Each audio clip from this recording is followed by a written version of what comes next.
All right, so 20 years of the PSEC.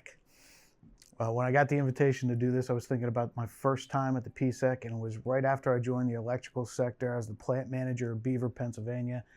I didn't know the difference between AC and DC. I could barely spell UL, but I remember going into the PSEC. I remember getting the tour, and it changed my viewpoint of breakers as basically big light switches to the circuit protection devices they are. It taught me so much, and I think my journey with is the same as so many other people who have been through the PSEC.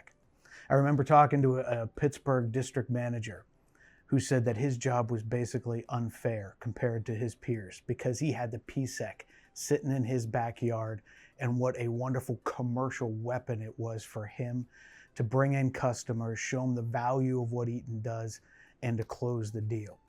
And that lesson stuck with me because when I was a product line manager and we were launching a new line of circuit breakers, every Friday afternoon I grabbed as many breakers as I could get. I put them in my trunk. I would take them up to Dan and his team, and they would get them incorporated out there. They would put them in displays, and it was a wonderful payback for me because I knew it was the biggest advertising opportunity I had.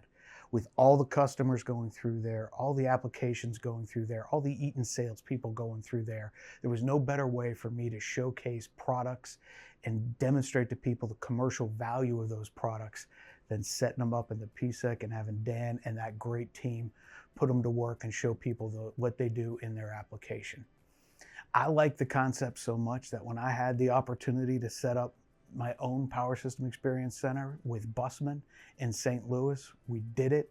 We leveraged Dan and his whole team to help us figure out exactly what we needed to do to make that same vivid experience, that same commercial experience for those customers there. So congratulations to Dan. Congratulations to everybody who has ever been involved with the PSEC. You guys have created an asset that truly makes Eaton unique in this industry.